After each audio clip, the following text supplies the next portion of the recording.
Dr. Barnes, thank you so much for joining me today as a charter school operator who's trying to get my arms around all the things that charter schools need to know about their accountability. And as you know, today we're filming a video to help a variety of schools across the state get that same level of knowledge as they manage their operations from the board standpoint.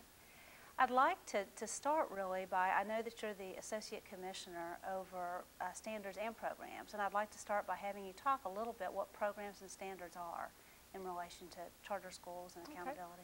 I'd be happy to. The agency has recently reorganized, and all of the responsibility for setting the standards for what schools, teachers, administrators, up to the commissioner have to do, that responsibility resides in our department. And then after you set those standards, the programs that need to be in place, textbooks, assessment, the curriculum, all of that then flows from the standards, followed by then an accountability piece that goes into a new department. So all of the major work that we do as educators starts with our department now, and charter schools are part of that department still. Well, accountability is the word that terrifies, I think, most boards and most operators. Maybe we could start by talking a little bit, just at a big picture level, about what that means for charter schools. Okay, in Texas, for charter schools and for all of our public schools, we are a leader across the nation in being very upfront about the requirements for our schools, for our children, for our educators. And that accountability starts and has been in place for several years when the state adopted essentially a curriculum that needs to be taught in the classrooms. That curriculum is what we call the Texas Essential Knowledge and Skills for all public schools. And charters, when you apply for and receive a charter, you've basically agreed to provide that learning opportunity for the students. Now, as charters, you may have also put within your charter some unique items or areas that you want to include. Maybe a very strong emphasis on fine arts would be an easy piece to mention. And so your foundation that you're starting with would be the learning that you want your children to have. Now, we have the next stage there is really then moving into the assessment piece. The state has had in place for a number of years a student assessment system so that we can look at each child's progress year to year toward the objective of graduating from high school. And our state requires that a student pass what we call the exit level exam in order to receive a diploma. So there's a student level piece there. We also have an accountability system that tells the public really how well every campus in the state measures up to the standards that have been put in place basically through a legislative requirement. We must look at every campus and let the public know how we're doing. And for a charter, you then also have the additional charter accountability because you have a contract with the State Board of Education, and that in that contract you have basically agreed to do some additional things, and that may be part of what that is your application, whatever your unique charter has in it, the request for application that you responded to, the contract that you've signed with the State Board of Education between your board chair and the state board. Those are all pieces that charters are accountable for that go a little beyond what a regular public school would have to do. So what I'm hearing here is that you can expand your accountability standards through your charter, but you're really not subtracting or altering the basic accountability. Absolutely not. If you go back to the statute that's established charter schools and you look at Chapter 12, where we start, you'll see in there that you've agreed basically to the same system that the rest of the state has for accountability, but it allows you to add some additional pieces if you would like. Well, many charter schools opened, particularly back in the first generation and perhaps the second, not knowing that they had as much accountability as they do. So if we could stop and look at each piece of that puzzle, it might be the best way to explain. I'll be happy to do that. I'll be happy to do that. And I know there's some changes, so we might want to comment on those. That's kind of the name of the game here. What you have to watch, basically in the curriculum piece, that there is kind of a cycle where the State Board of Education adopts that curriculum. They'll review it on a periodic basis, and they try to do that about every 5 to 6 years, they'll look at the what we call the text for short term. They'll Or the try TEKS. the TEKS, we're not sure how to pronounce that. They try to review that every 5 or 6 years in various areas. And then the design is that once those have been, modified, edited, and readopted, then the textbook cycle for that subject will follow with the proclamation to seek new textbooks, review new textbooks, and then have those in the classroom so that you have kind of consistency between the curriculum that we're to teach, the textbooks that are available to the teachers, and the other supplies. And then the assessment, the state assessment, is adjusted to be sure that we're assessing the curriculum that is in place. A fundamental shift has taken place when the state curriculum left what we used to call the essential elements, and several years ago, 96, 95, 96, that period, we moved into the Texas Essential Knowledge and Skills, and that curriculum shift is a significant curriculum shift. It added skills that children needed to learn, deepened skills that children, things that you and I probably learned in high school. Children in 6th, 4th, 5th grade are learning those same skills now. Maybe at the appropriate level, but certainly introduced much earlier than we parents would have expected. So that curriculum shift is very significant.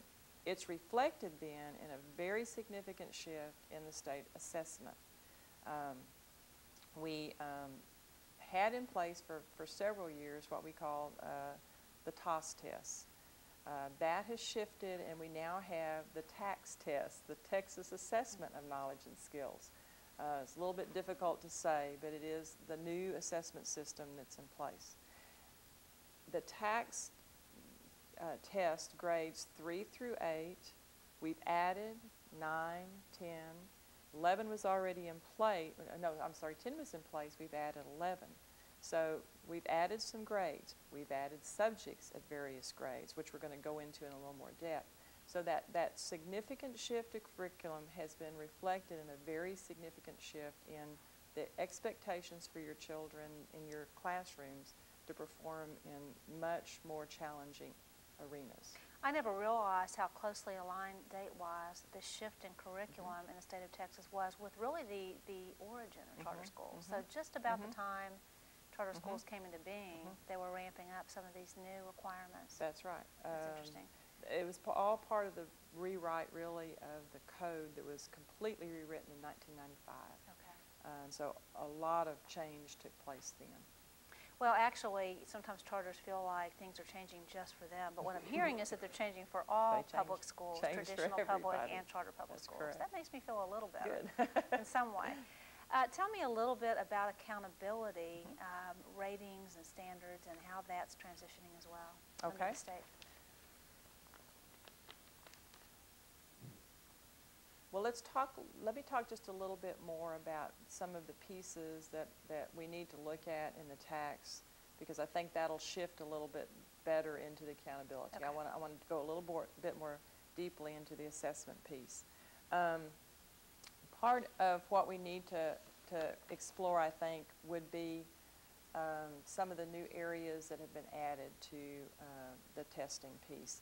Because if your school has not been giving good attention, for example, to science instruction, that's going to be something that becomes an issue.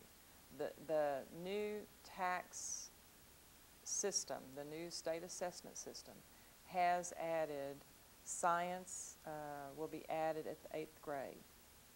And we have added writing has moved down to the 7th grade. So for example, if you've been hearing reports from your administrators about writing that's been in the 8th grade, you'll be hearing reports about the performance of your students now in the 7th grade.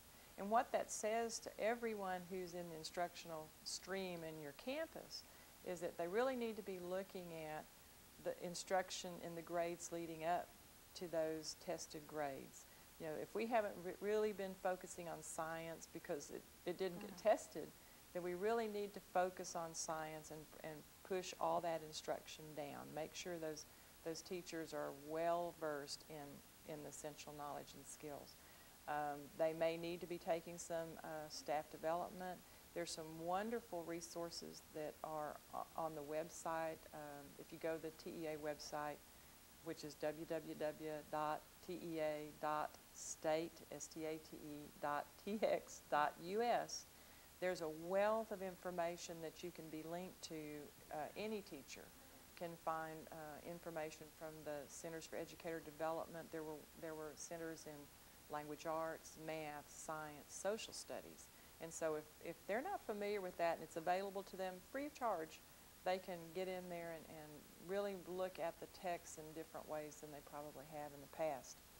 I want to also emphasize for board members and others who may not be thinking about this yet, what's called the Student Success Initiative in our state takes the results of those, the state assessment, the TAKS, and has made requirements for promotion that tie to your performance on the TAKS. In 2003, for the first time, the students in 3rd grade had to pass the TAKS before they were advanced to the 4th grade. Now, they had multiple opportunities to pass the TAKS, but this is a significant new piece that's tied to the assessment. Prior to this, we informed parents and teachers about the progress of the child. Now the child does have to pass the TAKS in reading. Now, 2 years from now, the child will need to pass in 5th grade both reading and math in order to be promoted to the 6th grade. And then that same group of children, as they move through school, in I think 2007, 2008, will have to pass reading and math at the 8th grade to be promoted to the 9th grade. So you can see that the rigor of the accountability system, not only because the test has been made more challenging with new curriculum, but the requirements of progress through the system have become higher for students and for schools by having these requirements before you can be promoted. We have actually moved the exit exam from the 10th grade to the 11th grade, which allows more challenging content to be placed on that exit exam. If you were being tested at the 10th grade, you were really being tested on the concepts and the learning that you made in 7th, 8th, and 9th grade. In other words, that middle grade. So now we're testing more of the kind of end of your education career skills and knowledge, which means that's a much more challenging test. For example, in math now, for the 11th grade student, they will be tested over a test that includes Algebra 1, Geometry, and Algebra 2. Those are much higher standards in mathematics than they had to pass on the old TOS test. So you're seeing, when I say the challenging curriculum is there, you're seeing a much more in-depth and challenging curriculum. For science, which has been added to the exit level test, that was not required before. Science nor social studies were required for graduation. We're now at the point where children will have to have at least biology, integrated chemistry, some more challenging sciences that are covered on that exit test. Social studies is a difficult one because of you have to figure out how to put the courses together so that you're covering the content in the right sequence and at the right grade. So when the child takes the test in the 11th grade, they've covered all the content they need to pass that test. Everyone has multiple opportunities to pass that exit test, and a child can just keep taking it and taking it until he or she passes.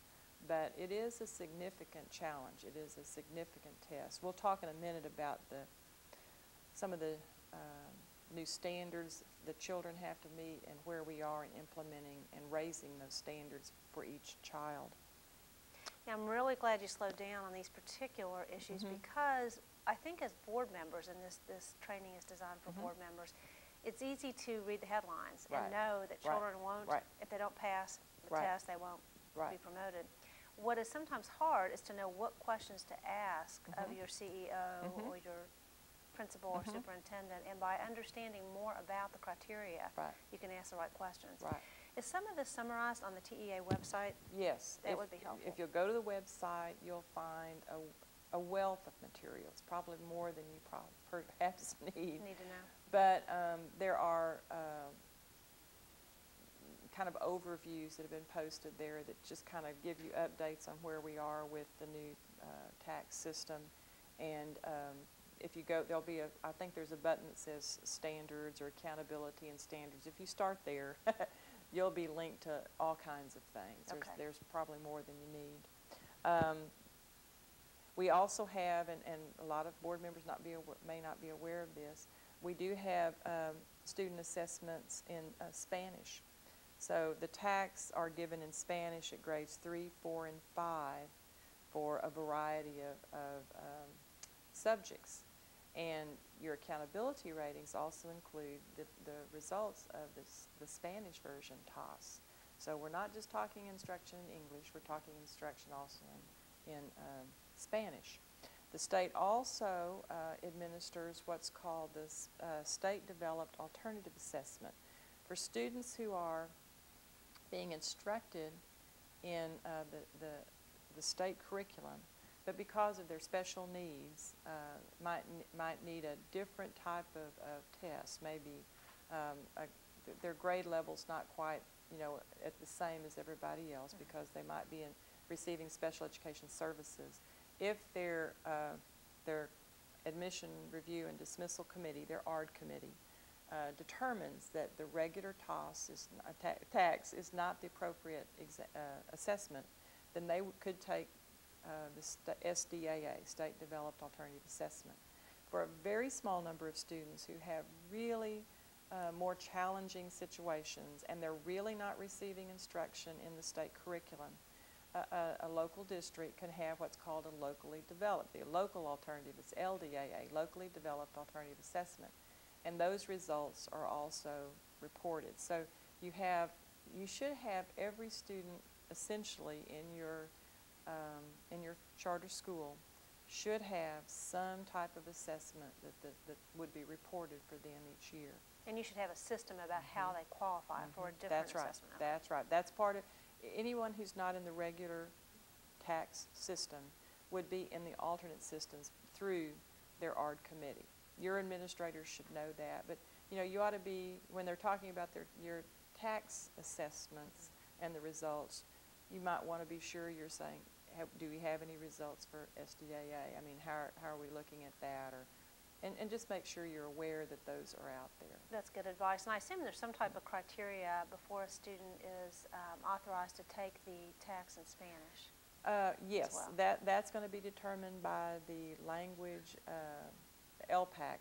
I can't remember the. Sure. But there's a committee that determines what's the appropriate for that child. There also, if a child is taking like the Spanish tax test, there is an RPTE, the Reading Proficiency Test, and it's tracking a child's proficiency in learning English. So there are some children who are also taking the RPTE. Okay. So we have a variety. There's a lot to learn. That's what I'm hearing here. We have a lot of assessments available. So no one should be without an assessment. What types of reports, this may not be the best time to Sure, ask this question, sure. but it strikes me that boards are not going to ever have Right. the level of knowledge Right. an operator Right. might. So what types of reports should they be asking to see? Okay. They're going to see a variety of reports. For one thing, in May, usually late May, your school, campuses, and districts will receive individual reports, and we're talking just in general here. Individual reports, you'll receive campus reports, you'll receive a district report. You actually receive your student performance data before the agency does. Oh, really? It goes That's to you. interesting to Yes. You get it before we do. People are always calling us and asking for it, and we say we don't have it yet. It resides first at the local district. Very soon after that, we get it, from the test contractor. Individual reports or individual student Individual reports? student Okay. reports, that's right. And when we're talking about third grade, remember, they're getting multiple tests that year, so they're going to get theirs earlier. We're going to set third grade apart. They're just a little different system because of the the Changes. need to go into fourth grade issue. But for generally, you're going to get those reports in May. The state will then work with that data and create what has been called, and may still be called, we're not sure, the title will change, your accountability rating reports. And those have come out around the 1st of August each year. They'll be somewhere in that first couple of weeks, I'm sure. I think there's a date now in law that we have to meet. And that report gives you a variety, it's 9 or 10 pages long. And that report's going to be brief. That's going to be your summary data. It's going to basically give you the results by student group for each of the tests, and will give you then the rating that you receive under the state accountability system. Those ratings for the regular system are either low performing, acceptable, recognized, or exemplary under the current system. And that rating is something that you carry with you all of the next year, the next school year, August to May, but it's based on the spring results from that same year. It's a little confusing on the years sometimes. Now that's the report that you would get usually 1st of August. The next report that you get is called the Academic Excellence Indicator System Report. That's the long report that's about 9 pages currently. And that has just a wealth of information. It gives you results for each grade. It gives you results kind of collapsed across all the grades that you report. It gives you information about your program participation, some of the financial information. Just a very interesting and very useful report. If the board's not looking at that report, they really should. Part of what that report does for you, for example, is it gives you a state average. If you're looking at 4th grade math, you'll see there the state average for last year, let's pretend 2001, and you'll see the state average for 2002, if that's the year we're reporting. You'll also see the district average if you have, for more than one campus. You'll see a campus average for that year and the year before. And you'll also see something called the campus group. Now the campus group is a very, very important number that most people probably don't even look at. But that campus group, let's say you're an at-risk school, and you attract children who are, economically disadvantaged, they've failed the test the last 2 years, they are highly mobile, those are difficult children or challenging children for folks to teach. And many charter schools have taken that on, that service to that group as their primary goal. Well, it's kind of hard to look at the state average and say, Sure, wouldn't be quite fair. Right. So the campus group is a unique group that is, if you're in the regular accountability system, we'll talk about the option in a minute, but in the regular accountability system, we create, because the statute requires us to, a comparison group for you. That comparison group consists of 39 other campuses across this state whose students most closely match your students.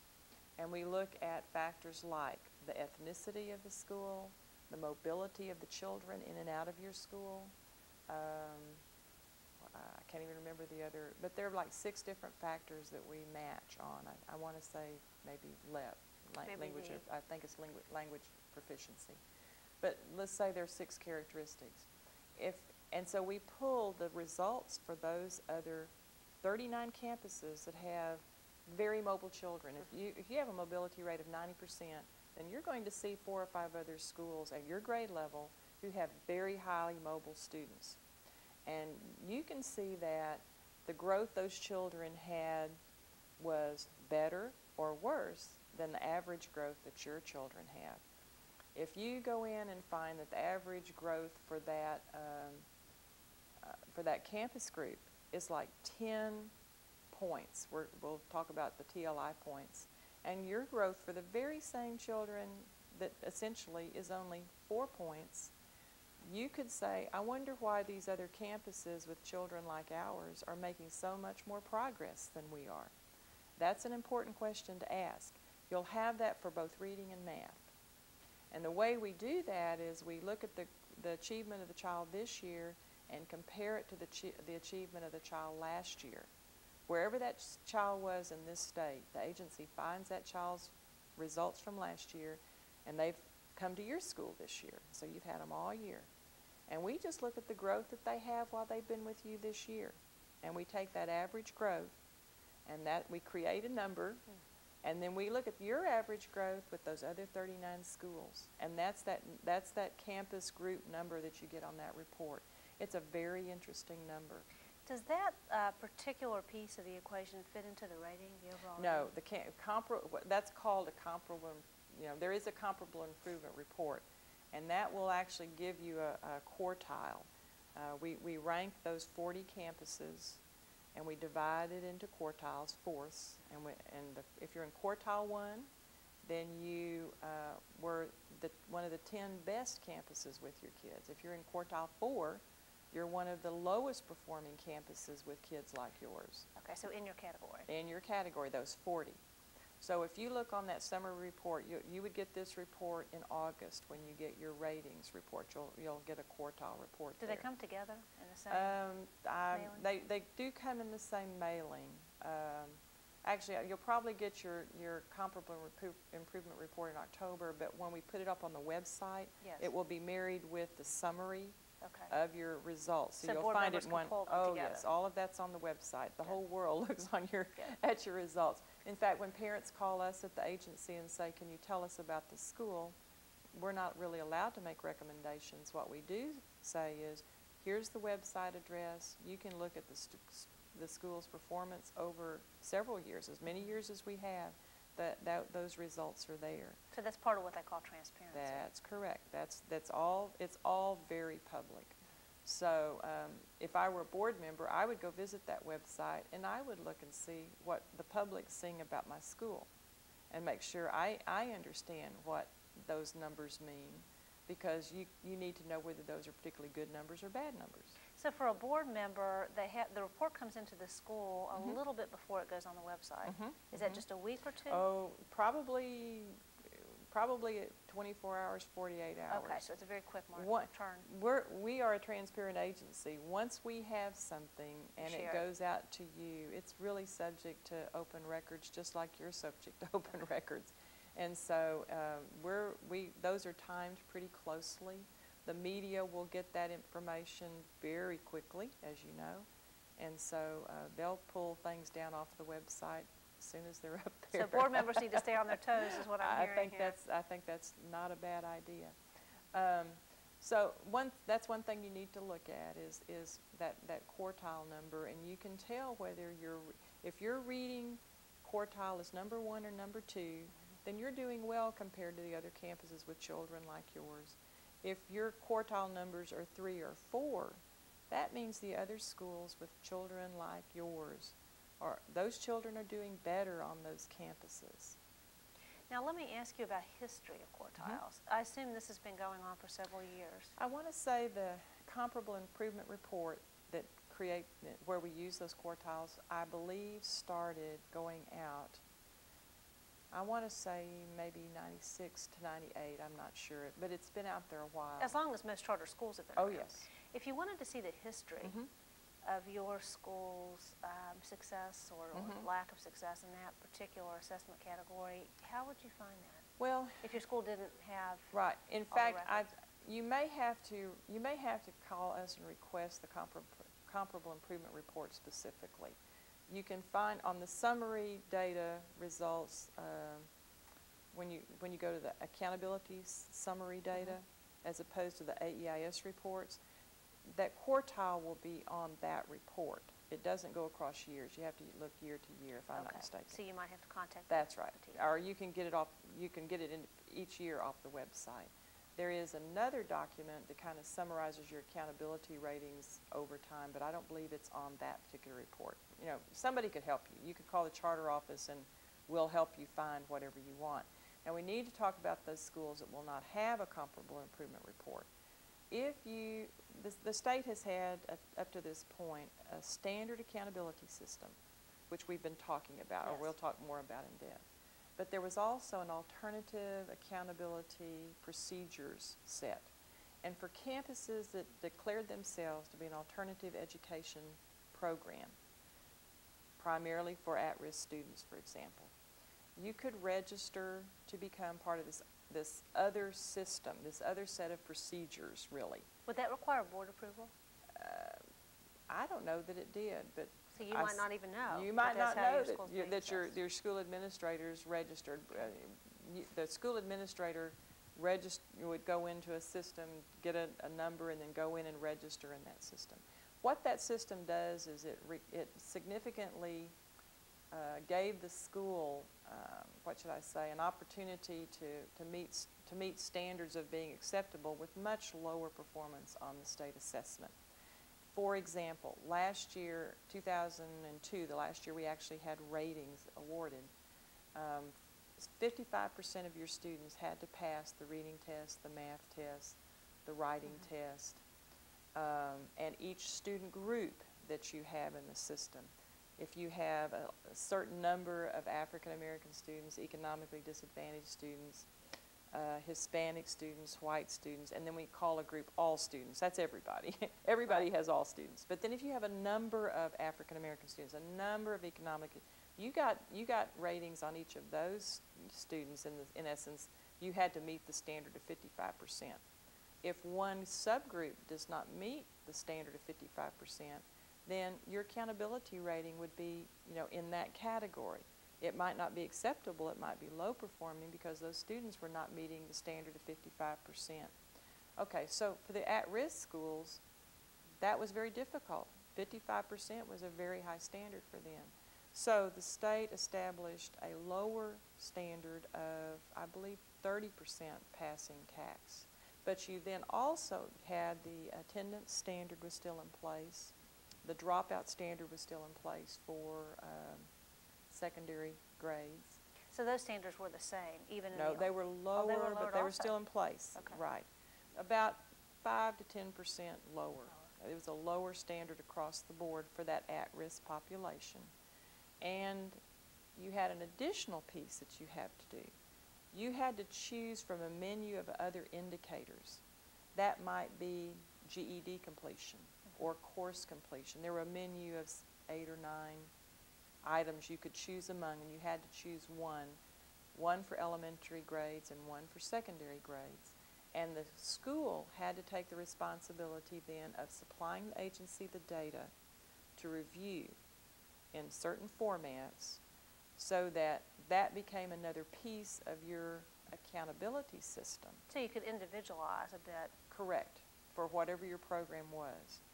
Now I will tell you that a number of our charters received a lower rating in that system, not because they couldn't meet the student performance standard, but they had trouble fulfilling the requirement of the additional standard because they had the responsibility of sending in data. Sometimes they didn't To do meet that. that unique They might have missed the component. deadline. They didn't get it in a way that was usable data. And so sometimes you got a low rating because of that other indicator. Sounds to me as if board members should know a lot about this area What before system? they choose that for That's their school. correct, because it does put some other responsibilities. In the regular system, the agents, you supply your PEIMS data, the testing data go in, the agency calculates everything. You don't have to supply anything beyond what you have already supplied. And so while the standards are higher, it's meant to serve a different population. Historically, that might have been what happened to you. Now, the agency for this transition period, because we've changed the curriculum we've now changed the assessment system, and we're in the process of redesigning the accountability system. So we don't really know exactly what that's going to look like. The schedule we've talked about, we're not sure that schedule will be the same. It will be similar because that's what everybody's used to. As far as 2 systems, that is under discussion. We're hoping that it may be that we can build in enough recognition and flexibility at this point to serve those alternate populations within one system by doing a variety of things. As opposed to the dual systems you just described. Right, right. And the way to do that, at least one requirement that we have, is to look at the progress of prior year failures. That's a requirement in law. So if you're an at-risk school and you have students who failed a lot in the past, and you make really great progress with those students, even if they haven't made it all the way to the standard we need, there may be some way, and that's something we're looking at, on how to build in recognition of that progress. Well, that would be a great help to most charter schools. That has been in the system in the past. When the accountability system was in place from 95 to 2000, there was something that recognized that. So if your students didn't get over the bar, but you were making the required progress, your campus was actually rated acceptable. And after everybody got up to such good results, which we'll talk about in a minute, that went away. Everybody got up to the standard, and so, in 2000 it fell away. So now that the standards are being raised again, Raised really, again. is what I'm That's hearing. correct. You're That's actually re-looking at some of those transition Absolutely. issues. Well, that's good to Absolutely. know. And this state has more experience than almost any state in the union in how to bring a system online in a way that makes sense. The system was brought online in the past with clear notice to everybody of what was going on. They usually had like reporting for a couple of years before we moved something in place. Now, we're not going to be able to have quite that long, I don't think, right now, just because we've kind of got a train rolling. I suspect we'll have some gradual increases in standards like we've had in the past. In terms of student performance, let me give you an example of how that's going on right now. The State Board of Education last November, almost a year ago now, looked at the new assessment and had to set what we call the passing standard for each student on the new state assessment. To do that, they looked at what we call field test data that had been given in the spring of 2002. So we're like a year and a half ago. Okay. Spring. In a field test, we had new items, these new challenging items that were going to be on the new test. And so the students took those as they were taking their regular TOS test. They're all mixed together. So the child shouldn't really know she's taking an old item and a new item. So hopefully we get good results. All right. The board then has to look at the new items that will make the new test, and they'll say, this is where we need to say passing is. What's passing on this? The State Board of Education. That's right. That's their responsibility. They use a panel of teachers who are at the grade levels before and after and at that grade level, and they look at the items and they say, this item is easy, this item is difficult. We look at these items, we think this number of items on this test need to be passed, need to be answered correctly before the student passes the test. And they make a recommendation to the State Board of Education. This last November, that activity took place, and because of the results, the impact of the new items on the student results, the board made the decision to look at several things. They've looked at a phased-in student assessment standard. The panel might have recommended, and let me check something, I need to make sure I'm giving you correct information.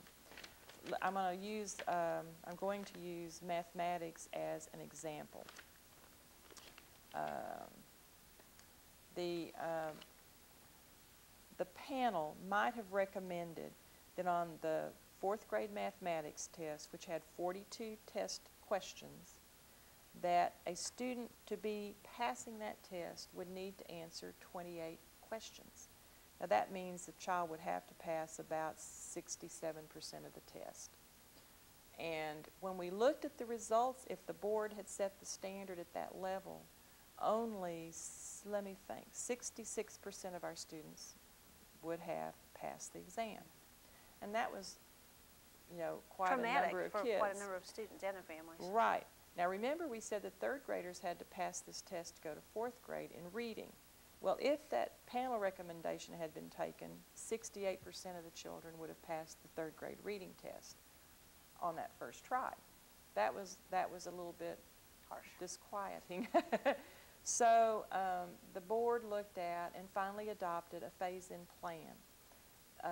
There's a concept called a standard error measurement, and that means that any time you take a test, there's going to be some imprecision or inaccuracy or errors, the technical term, with that test. And you can calculate exactly how many questions that would be. And the board decided they would use this common statistical term, which is often done, to set in some phase-in standards, 1 SEM below or 2 SEMs below. And that made a difference of, if you went to 1 SEM below, it made a difference of 3 questions. In other words, the panel said the child would have to pass 28 questions. But if you went 1 SEM below to say, you know, maybe instruction's not there yet, or maybe the teachers aren't really clear, so let's give the child the benefit of the doubt, and let's take the number of questions down to 25 that they would have to pass. That's 1 SEM. 2 SEMs takes it down another 3 questions to 22 questions. So the board decided for the 2003 school year that we would use the 2 SEM standard. And so that means for 4th grade math, and you know, there's a document that went out from the agency, it's on the website, that was mailed out to the school districts December 13th of 2002. You can go find that, and you can find all these tables. I'm giving you one example. But what that does is for 2003, we will use the 2 SEM standard. For 2004, it'll go to the 1 SEM standard. And for 2005, it'll go to the panel recommendation. So you have a phase-in right now for the accountability for the student. So charter school boards need to be concerned about their current ratings, but they need to also realize it's going to get more challenging. That's right. For the children's performance that you saw this year, next year it'll be a little bit more challenging, and the next year a little bit more challenging. And actually, you can even look to see what your results would have been.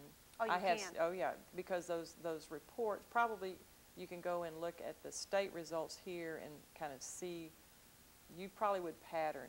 The difference was pretty significant. If you went to the panel recommendation, 66% of the children would have passed this year in 4th grade math. With the 2 SEM below, 86% of the children passed. So 20% more children passed statewide by using the phase-in standard. So that's... The report that a particular campus gets, does it actually show what it would have been? I am not sure. Or do you calculate that yourself? I just don't know. Might be a good question though for right. the board to ask their That's operator. Right. That was a projection. Now, in effect, the state did a little bit better. You know, remember we're using field test data there. When the state results actually came out and we actually applied those results, those new standards to the results, you find across the board that where we projected like 86% would pass 4th grade math, I think that actually about 2% more passed, about 88. So once you get the real results in place, you've got another year of instruction, you know, the trend is already going to start going up. So that's the good news. You know, anytime you have a new test in place, you know, kind of overall performance kind of slides back a little bit, but it starts back up because everybody now knows what they're aiming for. They've seen the type of items that are on the test. They understand the content that's being tested better, and they'll go back and, you know, hopefully adjust instruction and materials and everything else. There's so much for board members to know. It's a lot. You know, it's overwhelming, and breaking it down today is really helpful. At the end of our session, though, it might be nice to summarize with a few questions that board members may want to routinely ask their operators. We'll try to do that. What else do we need to cover next? Well, I know there's a lot in Chapter 12 that governs accountability. I don't know if we're really ready to go there because I don't want to slow you down on any of this important information. No, let me make reference to a couple of more things that will be on the website that board members might want to look at. There's a document that has been published by the agency for several years called Snapshot. And This is, once again, on our website. There are hard copies that can be purchased from the TEA Publications Office, but the website is just fine. It summarizes in very interesting form a lot of the information that your school districts have turned in either through the PEIMS system, the Public Information Education Management System. We just call it PEIMS. And I guess I'll talk just a little bit about PEIMS if you would like for me to. I think it'd be very helpful. Okay, so we pull off of PEIMS, and we have your student assessment results, and a large number of items are just plucked from that and summarized in tables. For each school, there will be a line on this report that goes across 6 pages. So a number of items, probably 100 different items. And it gives you a picture, and often the public will go and look at this because it talks about your budgeted expenditures. It gives a summary of your instructional expenditures, a summary of your teacher qualifications, a summary of your student performance, of course. And often when I kind of share this with board members and they go look at it, they'll say, well, this number looks really odd. I just can't imagine this is a correct number. And I say, well, you know, we didn't create this number. You need to go back to the beginning. You need to go back to your source, and that's going to be the submission that you made to PEIMS. Those submissions come into the agency 4 times a year. They come in October, basically I think January, there's a summer submission, and then another summer submission if you have some year-round schools. So you're talking about electronic data submissions? Yes, goes goes generally through your service, goes through your service center. Service center is supposed to help you edit and make sure there are no errors in your data. And they can't tell whether if it's just a wrong number. They can tell if you're kind of outside the bounds or you've entered something that is not acceptable to the system. That's correct. Fatal errors. Fatal errors, that's a word we hear a lot. Yes, we do. And that information is something you've put in. And once in a while, I'm sure people get behind and they don't check, or they're trying to get something in, and so they've submitted a number that's just off the scale. So a couple of times I've actually had calls from the state PEIMS people who are trying to get a report in, maybe to the National Statistics Center or something. I'll say, we can't get this report to go out because we've got number problems that have been. Don't make sense. So I turn around and have to go get somebody to try to fix those numbers so that we can get reports out, because they're just reporting numbers that are outside the bounds. So those are critical things. Every superintendent, when he or she sends those in, signs off that we're submitting correct numbers. There's a sign off there. So they're responsible. But there's such a lot of numbers, it's probably right. hard for them to keep up with. It is. So you have to have faith that you've got the right people, highly qualified, who have been trained. Service centers provide lots of training in PEIMS. That's not really the PEIMS person who's in charge of making sure that those numbers are correct. It is not a job that can be done just by anybody. A good PEIMS person is worth his or her weight in gold, probably, because what happens is these numbers, like those that are on this snapshot, are the numbers that eventually we use for your enrollment counts to fund the school. Even though the charter school is funded, unlike regular public schools, we get a 6 weeks report from you so we can adjust your funding up or down throughout the year, trying to make sure you have enough money coming in, and hopefully making sure we're not overpaying you if you've had a loss or you overestimated the children when you started. We don't want you to have to pay back a lot of money, or we don't want to owe you a lot of money.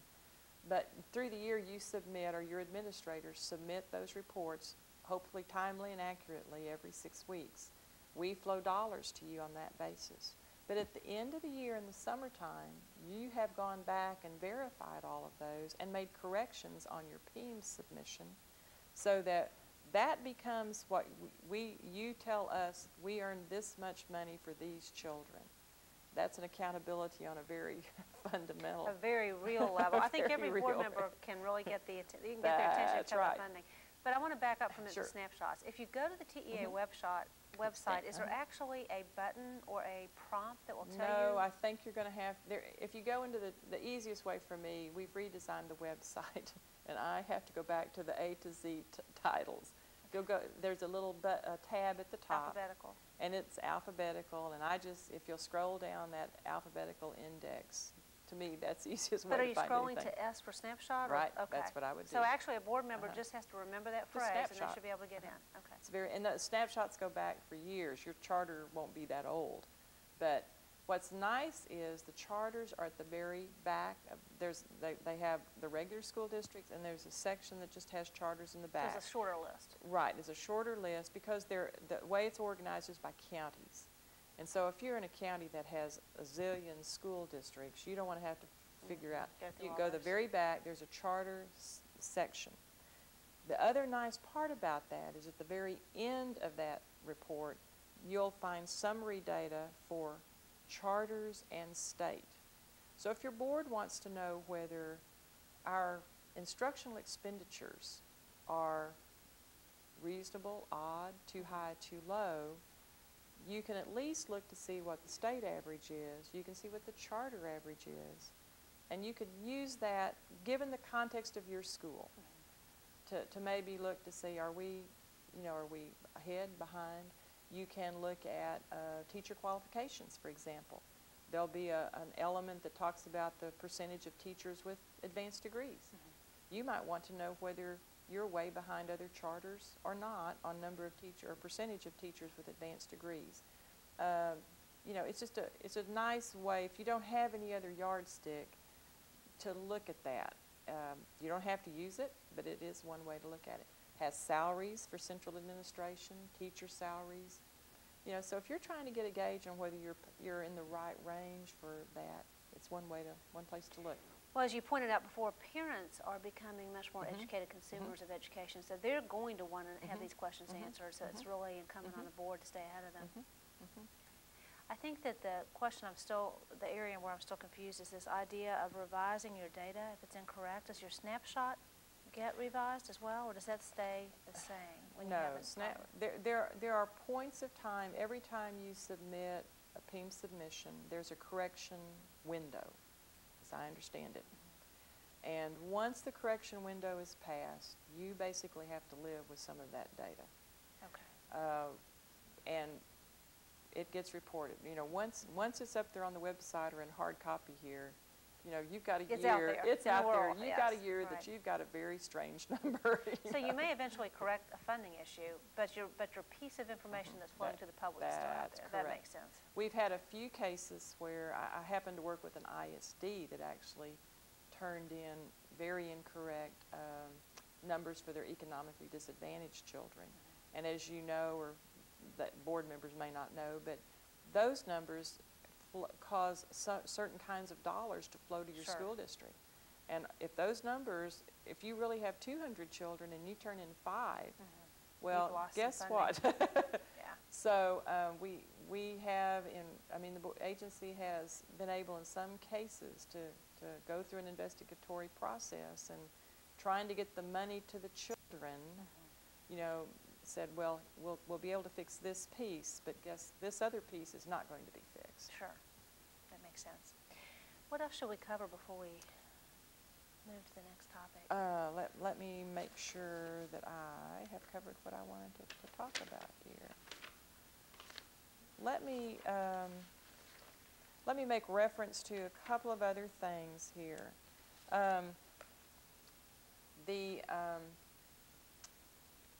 One of the things that's on the website, I think we've talked a little bit about challenges, and I want to kind of leave us with a little bit better sense of how accomplishable those challenges are. We would really like to hear that.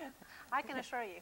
Because we've set high standards. We've set very real challenges for schools and charters among them. So there is on the website a presentation that was given to the board last July. The title of that presentation would be Accountability and Student Performance. If you go to probably that accountability area, you can find it. But on there, you're going to find a summary chart that is just a very informative summary chart. It goes back to the beginning of the accountability system really in Texas in 1994. And at that time, the standard for being an acceptable school system, this is the very beginning of the accountability system. Remember now, I just said we had to have 55% of our children basically in reading and math and other places to be an acceptable campus school district. In 1994, the standard you had to meet was 25%. Really? Less than half. Yes, 25% of your children had to be passing the state assessment, which was the TOS back then, the easier test. Now, in a way, that's kind of embarrassing. I used to remember thinking, my goodness gracious, 25% of our children can pass this test. But what the state did was increase that standard over a series of years. Each year, that standard went up 5% until it reached the 55% standard. We also started back in 1994 through 1998 only including in our results the students who were not special ed. We did not include the Spanish speakers, the Spanish results on the Spanish test. And so I'm giving you an example of what a kind of a bare minimal system we had at that time. When you look at the results that first year, only 60% of our students passed mathematics at that, 60%.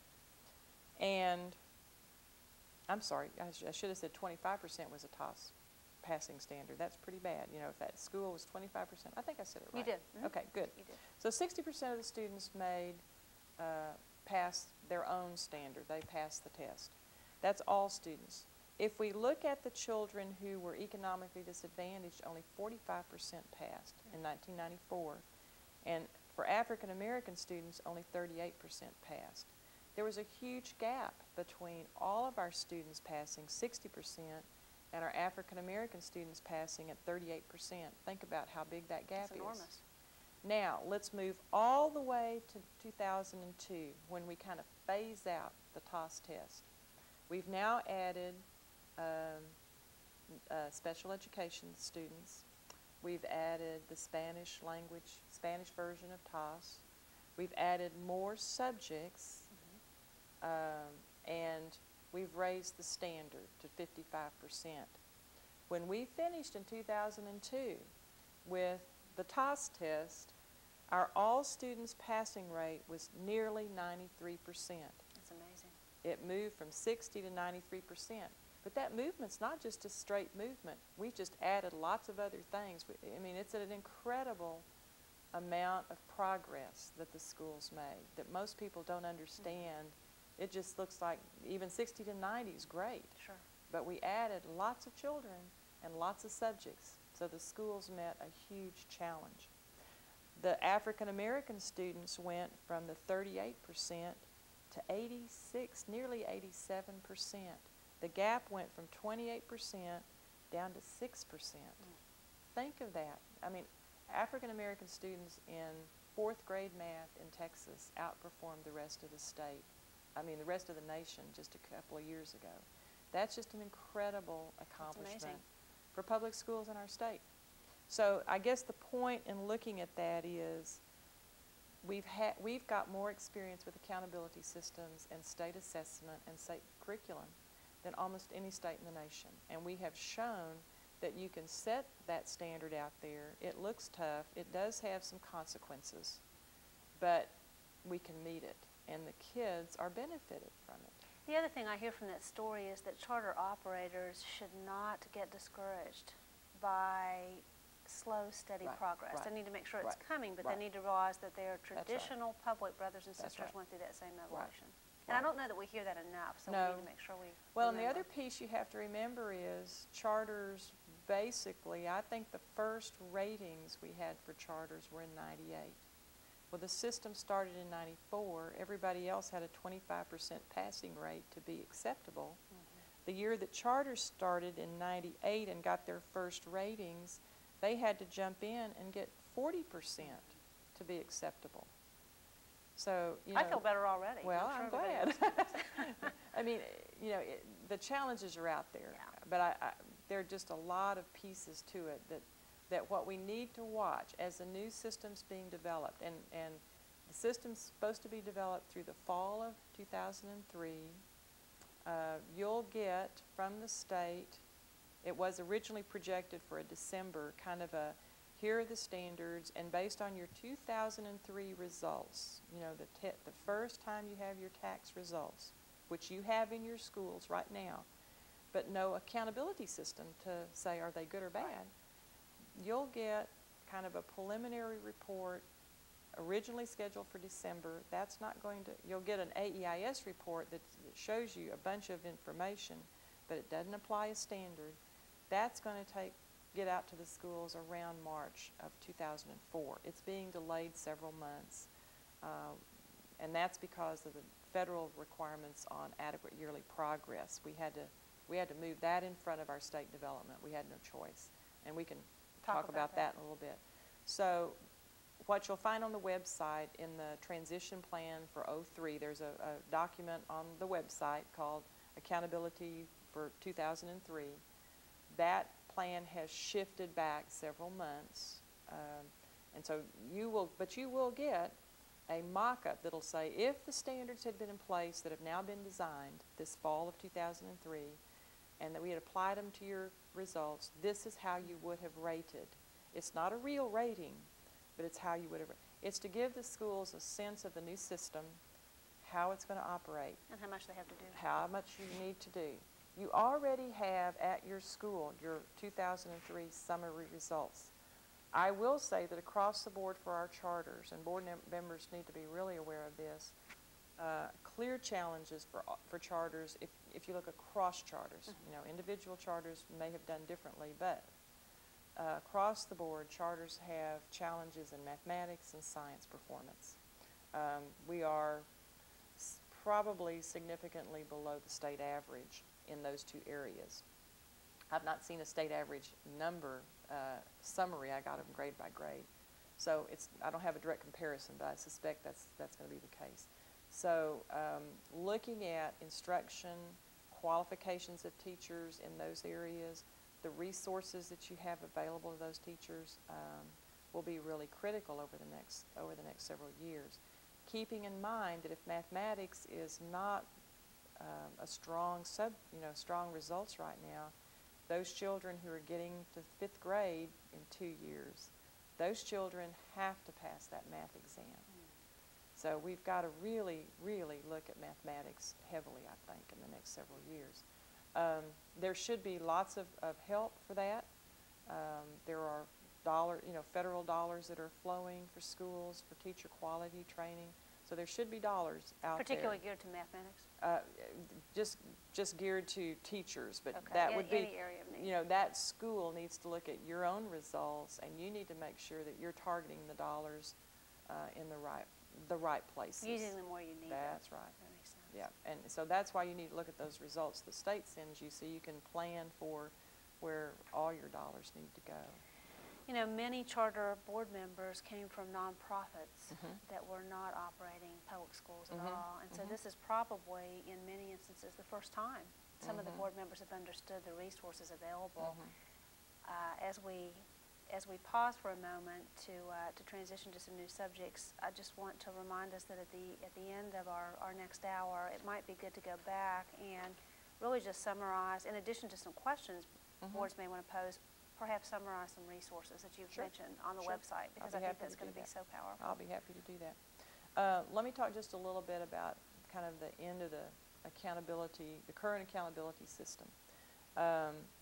Between 1994 to 2002, the number of exemplary campuses, these are our highest performing campuses, that number increased from 67 to 1,920. That's an incredible progress. The recognized campuses went from 516 to 2,399. Just incredible growth. Of the exemplary campuses in 2002, of that 1,920, 15 of those were charter campuses. Our charters are still lagging behind. We're not up to speed yet. You know, we've got, of our low-performing campuses in 2002, there were 152, and of those, 38 were charter campuses. So we do have some, you know, real important work to do, you know, to catch up with the rest of the schools and campuses in our accountability ratings. We're just not quite there yet. Even recognizing that we often service at-risk population. Oh, those numbers don't include our campuses that we're serving the at-risk populations. That's a different number. I can tell you from our charters that our charters that were not acceptable in that alternate system, 17.8% of our charters were what we call needs peer review. They didn't make the standard in that system. Okay. Of our charters in the regular system, 16.5 were considered low performing. So of our charters, roughly, if you add those two together, 34% roughly of our charters were not making the standard that the state had set, either in the regular system or their alternate procedures. Well, that's an important message for board members to know. Right. Student performance, and that's primarily student performance, dropout, you know, accounting for your dropouts, proper implementation for your dropouts of your secondary. If you were in the alt system, you had that other indicator you had to be responsible for, and a student attendance. You know, so you have to look at those details, but those are things we need to really pay attention to. Before we pick up in our next session, or before we close this one, could you just give us a few highlights of what we'll be talking about in the next? Well, in the next phase, I'd like to talk about now kind of the accountability for the charter. We've talked about really kind of the accountability for the student, and we talked about accountability for the campus. Now we need to talk about accountability for the charter. You know, that's how do we look at your charter when we look at renewal or anything like that. When we look then at if you have some compliance issues, what kinds of actions might the agency be taking, and how do you anticipate that or work with that? So we'll talk about that. Those are important topics. Thank you very much for all your help today. Sure.